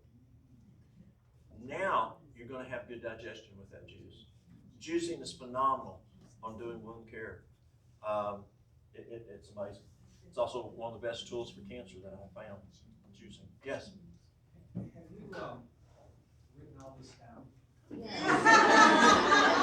We're getting pamphlets, right? Well, I was thinking more like a book. You know, I've started a book, but I'm finishing my PhD degree this summer, and I've got to finish that first, and then I'll finish the book. So yes, I've started. Now I'm about half finished. So what happens is when you're doing wound care, I'll use the golden silk, the myrrh, the frankincense, the pine sap, the aloe vera. I put that in there after I do the hydrotherapy, and if it's infected, I will put a charcoal poultice on it because it pulls out the infection. Also, if it's really infected, let's say a person has osteomyelitis, osteomyelitis, it's an infection of the bone. I'll have them take Alimed, 1 teaspoon twice a day. Alimed is phenomenal. It takes 24 cloves of garlic to make 1 drop of Alimed. We use it for MRSA. We sell it to physicians all over the world. It comes out of England, and we're one of those out of a little Newport here. It goes all over the world to physicians. And they use it for things like MRSA. It blows the doors off vancomycin. It is amazing. We've even had vancomycin resistance at VRE. The Alimed totally do away with VRE. We use it for H. pylori, C. diff, cancer. My youngest son, Carson, y'all know Carson. He had Lyme disease when we moved here. We tried for years, and then when he was 18, he'd gone and got his firefighter 1, his firefighter 2. Now he's ready to be a firefighter, and he could not run from here to the wall without falling down and crying. He was here today, this weekend, and he lives in Birmingham. And so I told him, I said, Walter, Carson, you can no longer go on house fires because you can do outside work, but I cannot have you inside in a fire and collapsing like that from the Lyme disease. So I contacted England, who is the lab that makes the Allison, and it's called Alimed. Alimed, ALLIMED, and they said yes. And so we did the protocol for Lyme. It's 1 teaspoon twice a day for 3 months, and he went 6 months, no symptoms at all. He came back. We did 1 more month, and this month of March, it's been 12 years since he's had any symptoms of any Lyme, and it's phenomenal. We've helped people all over the world with it. During COVID, a few people got sick, and Alimed, elderberry, and very high doses of vitamin C, ascorbic acid, in a few days back to work. Yeah. No medications at all. Yeah. It's phenomenal. So if they do have osteomyelitis, I'm going to be using the Alimed, both PO by mouth, and then I spray it onto the wound area to get it in to, because we gotta treat that bone infection. Then we'll use the paste, then we'll put the charcoal poultice on there. And, we'll do that twice a day. And, the hydrotherapy, and we'll just do the whole process twice a day. This is Marcillium, what else? Elderberry, you talked about elderberry, we talked about elderberry a few minutes ago. Elderberry's really good. Where'd Meredith go? Pardon? What's that? Got it. You wanna help me? Good. Okay, so we're gonna make, who's had rocket fuel? Anybody had rocket fuel? No? None of y'all? Oh, this is good stuff. So rocket fuel is a great antibacterial, antiviral. We need, you wanna help us? Yeah. Why don't you do garlic? I need 5 cloves of garlic. You can do 5 to 10 cloves of garlic. We're gonna do just 5 tonight. Yes, sir. We want just the clove. So we want 5 cloves. If you can give me the juice of 2 lemons. Where's that? Here it is. We're going to use, oh, got it. Mary Lou, can I get some warm water from you? Oh, here she comes. Okay, good. Okay, here you go. We'll rock fuel. We'll put it in here. Did we get, then, okay, and that, here you go, should be that there. Which one? Oh.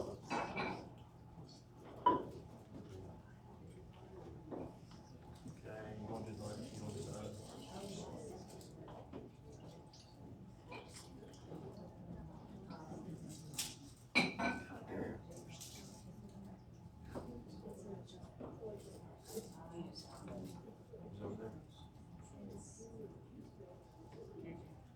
So we're gonna put 5 cloves of garlic.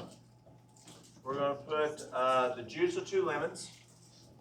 We're gonna put a half of an onion. Here it is, right here. A half of an onion. We're gonna put a thumb of ginger. We're gonna put 1/4 of a teaspoon, up to a half a teaspoon of cayenne pepper. Now the cayenne pepper, you have to be careful with because of the heating units. Heating units at the store could be 20,000. You go to the Pepper Palace over in Gallup and in Pigeon Forge, and it could be 3.1 million with the Carolina Reaper. And so they now have a 4-point-something million heating units out of China. You said half to 1 teaspoon? A quarter, an 1/8 to a half. 1/8 to a half a teaspoon of the cayenne pepper. Okay, okay. We usually do a half of an onion, but this is a little one. We're doing a whole in this one.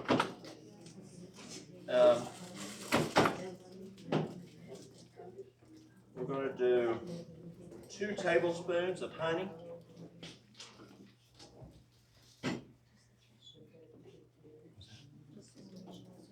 Just a thumb. Are you going to help?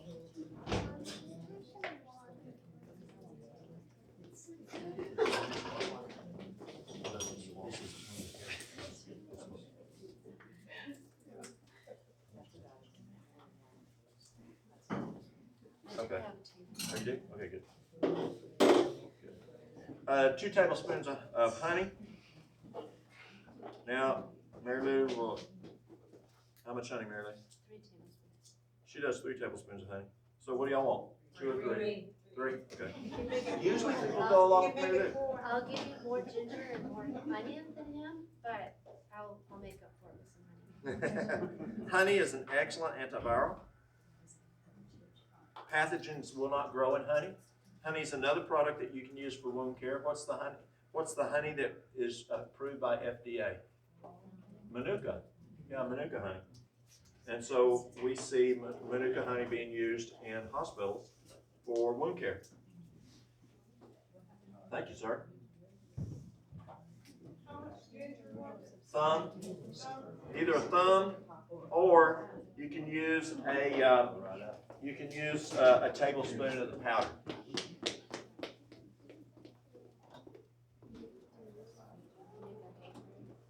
I'm going to do the elderberry. Then I'm going to put a tablespoon of elderberry. Anybody have elderberry growing at home? It's great. It grows here, y'all. It's an excellent tool for. It's really cool. They did some studies of elderberry at the university there in Sydney, Australia, and they found that when a patient takes elderberry, that viral infections do not stick to the lung walls. That's important. That's really important. We put 1 tablespoon. Okay, and then have we got Allimed? No Allimed? Okay, we didn't bring Allimed, but we usually put some Allimed in here too. How much Allimed? Teaspoon to a tablespoon.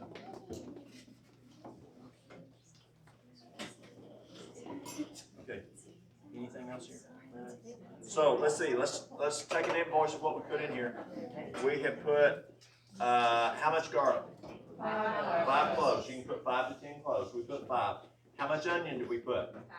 Half an onion. How much lemon? Juice of 2 lemons. How much honey? 2 to 3 tablespoons. We did 3. And how much ginger? Thumb. How much cayenne pepper? An 1/8 to half of a teaspoon. We did an 1/8 of a teaspoon. Elderberry, we did a tablespoon.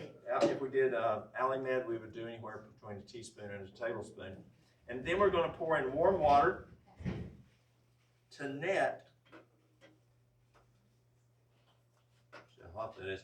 To net 1 quart.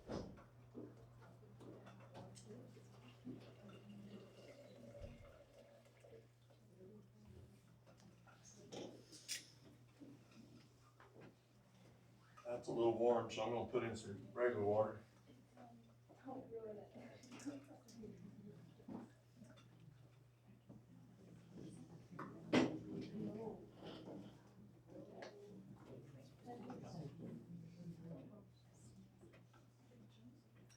It's nice to use a red onion. It also makes it a little prettier too. It's more intense.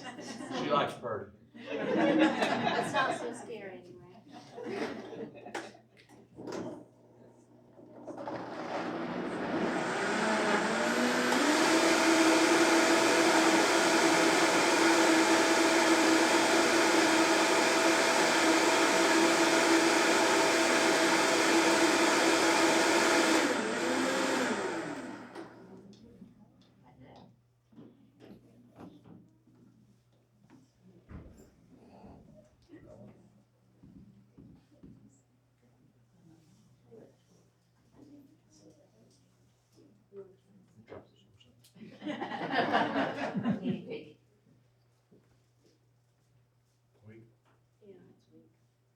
I would have made it a lot stronger, but it's Okay. okay. Okay. You don't put anything else? Okay, we're okay? Yes. Not enough, huh? Well, I would put more ginger. It was a small thumb to me, but it's all right. You guys will taste it. Put some more. What else you want? Mary Lou's a dump good. Well, my measurements are a little heaping. What else you want? You want That's some all more cloves? You want some more garlic? No, it's okay. That'll be all right. You okay? Yep. Okay, here we go.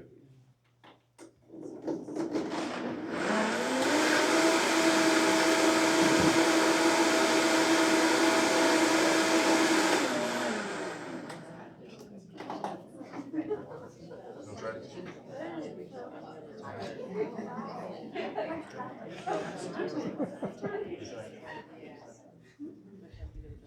The other thing is when you're working with natural products, you can't be exact, because when the deli was open, we closed it when Mary Lou got sick, and I chose her over the deli. That's good. But when she makes juices, I mean, some days she'd make as much as over 100 juices a day. when you're dealing with phytochemicals, they vary. You've had an apple that's sweeter than another apple. And so we'll adjust that because we're wanting a certain outcome coming out of the deli. So you may have to add a little more of this, a little more of that. But when you're at home, you're not worried about it. Okay, I don't trust that.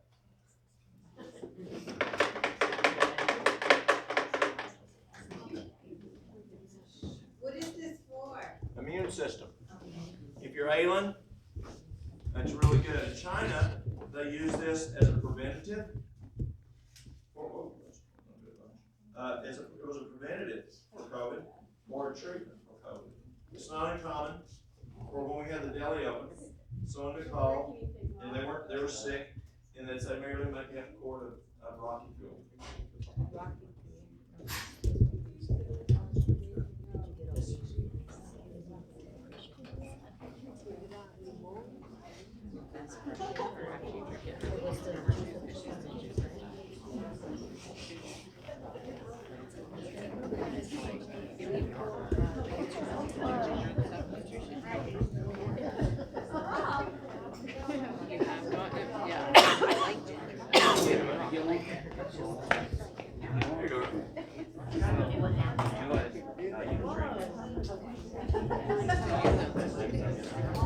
Try it.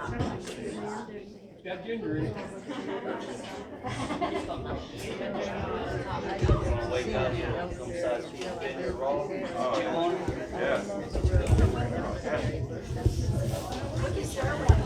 Now tell us what you think of that. Roberta, it's good. Very gingery. We'll share one so everybody might good. Describe it specifically. Tastes like a lot of ginger and a little kick of cayenne. Cinnamon will take the skin right And what out did you think of it? It's good. It has a punch. little pieces of skin punch. for a week after I have cinnamon. Appropriately named Rocket Fuel. You guys get along? Good? There you go. Small one. Buddy.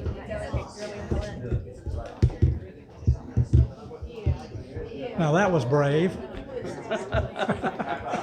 Yes, you want to drink it in about a half hour to 1 hour. Oh, well, All for it. there went that.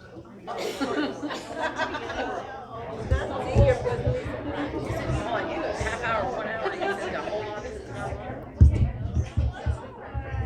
Oh, with it.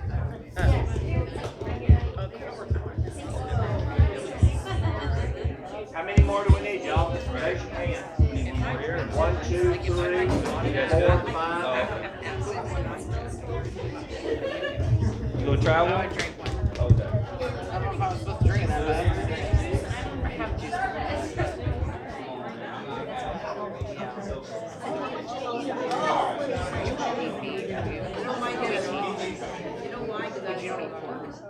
You eat chocolate.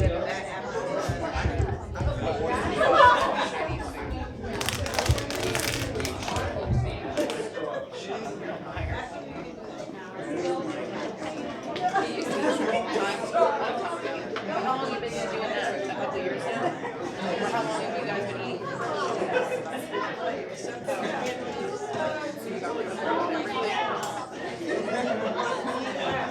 A good turkey sausage. We do. I make turkey sausage each night. What I do is I just buy like ground turkey and I just cook it and add sage and marjoram and then crushed pepper. Like normally I don't slice it, but we make quiche, so yeah.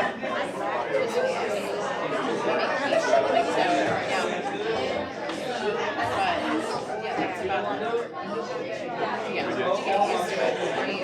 And turkey baking isn't that bad. If you bake it and you have an apartment, I like it for turkey anyway. And I make it it is. It's just like cracks. Because if you don't cook it, like well enough, it's like blood. But if you keep baking it, you just keep baking it. And everybody gets some. Yeah, so keep baking it. Everybody get one?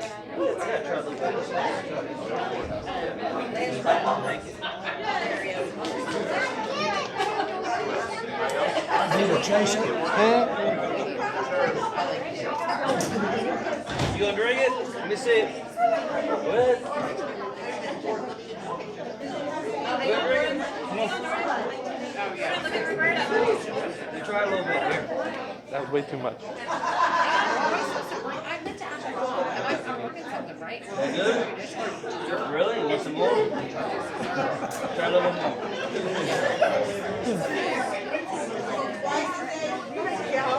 Oh, thank you. Yes, ma'am.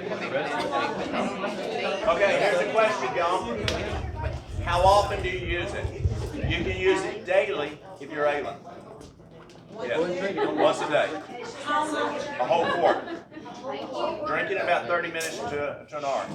Oh no, I feel like heartburn would be coming. Yes. You want it warm, yes. It's better warm. No.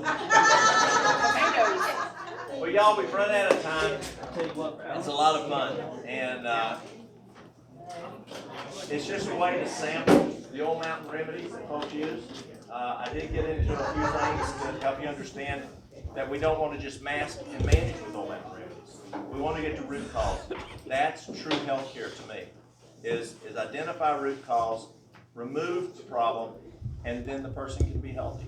And it's kind of like if you're driving a tractor, and I'm on Farm Boy, the most relaxing thing everybody knows, my psych therapy is get on my tractor and drive my tractor to work on the farm. I'm on the house, where we are on the, where I grew up on the farm, or where I am on the road, whatever.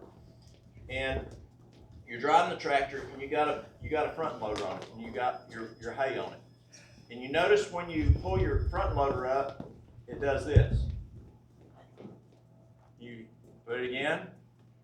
What's wrong? You don't have enough fluid. And you look behind you and you're trailing something. So you got two choices. Get you a hard hand. Y'all know what a hard hand is. Y'all know what a hard hand is? No. A hired hand. A hard hand. You get you a hard hand, and he can stand there with a 5-gallon bucket of hydraulic fluid and pour it in the tractor. Or you can fix the leak. And what I did for 20 years in regular healthcare, many times, not always, but many times, we were just having a hard hand pour in liquids or pills or whatever. And we didn't get to root cause. And I truly believe, no, not everything do we know yet how to address without pharmaceuticals. But we're learning more and more things. And even in conventional care, we're seeing more and more Harvard. And I love reading Harvard. I love reading Mayo Clinic. And they're finding more and more how lifestyle can change health problems and reduce the use of medications. And that's a good thing, y'all. But I believe that we need to spend our time looking more and more at physiology to figure out what the cause is. Thank you, ma'am. I just wanted to say thank you, Walt and Mary Lou, for, first of all, for studying all of this over all the years and learning it and then sharing it with us. And thank you for coming out tonight. I just want to give him a round of applause for his knowledge.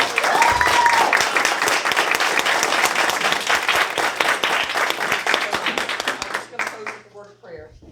Precious Heavenly Father, thank you so much for the knowledge that you have given us tonight.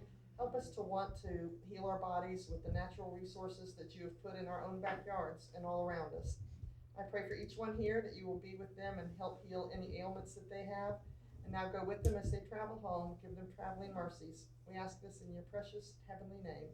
Amen. Guys, on April 2nd, there is a expo here at church between 1 and 4. You get lodges, blood pressure check,